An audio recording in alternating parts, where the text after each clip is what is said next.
মানসিক শান্তির জন্য কিছু মোক্ষম টিপস, জীবনে প্রশান্তি আনার পথ। আপনি কি জীবনের দৌড়ঝাঁপে ক্লান্ত? মনটা কি সবসময় অশান্ত লাগে? তাহলে আজকের ভিডিওটি আপনার জন্য। যা নিজের নিয়ন্ত্রণে নয় তা নিয়ে দুশ্চিন্তা করতে নেই। অনেক সময় আমরা এমন বিষয়ে দুশ্চিন্তা করি যা আমাদের হাতে নেই। এতে শুধু মানসিক চাপ বাড়ে, বরং নিজের নিয়ন্ত্রণে থাকা কাজগুলোর উপর মনোযোগ দেওয়া উচিত। নীরবতা অনেক উত্তর দেয়, শুধু মন দিয়ে শুনতে হয়। কখনো কখনো চুপ থাকা মানে দুর্বলতা নয়, বরং শক্তি। মনকে শান্ত রাখলে জীবনের অনেক সমস্যার সমাধান নিজেই বেরিয়ে আসে। ক্ষমা সেই ব্যক্তি করে যার মন বড়। কষ্ট পেলে প্রতিশোধ নয়, ক্ষমাই শান্তির পথ। ক্ষমা করলে আপনি নিজেই মুক্ত হতে পারেন মানসিক ভার থেকে। যে সন্তুষ্ট সেই ধনী।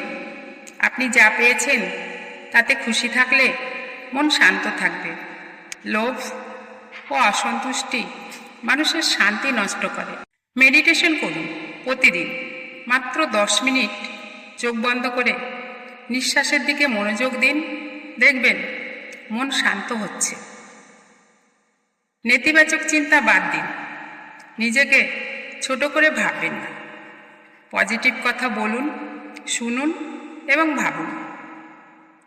ফোন ও সোশ্যাল মিডিয়া থেকে মাঝে মধ্যে বিরতি নিন। দিনে অন্তত 2-3 ঘন্টা ডিভাইস ছাড়া সময় কাটান। বই পড়ুন, প্রকৃতির মাঝে হাঁটুন। নিজের জন্য কিছু সময় রাখুন। আপনার পছন্দের কাজ করুন, যে কাজ আপনাকে আনন্দ দেয়। ক্ষমা করুন, হালকা থাকুন। অন্যের প্রতি ক্ষোভ মনকে ভারী করে তোলে। ক্ষমা করে দিন, এটা আপনার শান্তির জন্য। সেজদা হতে যা পাওয়া যায় তা পৃথিবীর কোনো কিছুতেই নেই। নামাজ ও দোয়া মানুষের হৃদয়কে প্রশান্ত করে। প্রতিদিন 5 ওয়াক্ত নামাজ মানসিকভাবে আপনাকে অনেক শান্ত ও ভারসাম্যপূর্ণ রাখে। মানসিক শান্তি কোনো দূরের স্বপ্ন নয়, চাইলে আপনি আজই শুরু করতে পারেন। নিজেকে ভালোবাসুন, নিজের যত্ন নিন। মানসিক শান্তি টাকা বা বস্তু দিয়ে কেনা যায় না। এটা আসে চিন্তা, বিশ্বাস ও অভ্যাসের মাধ্যমে। ঈশ্বরের উপর ভরসা করুন, নিজের মনকে প্রশিক্ষণ দিন। ভিডিওটি ভালো লাগলে একটা লাইক দিয়ে দিন। এমন আরও ভিডিও পেতে সাবস্ক্রাইব করুন এক্সেলেন্ট অ্যাডভান্টেজ চ্যানেলটি। ধন্যবাদ।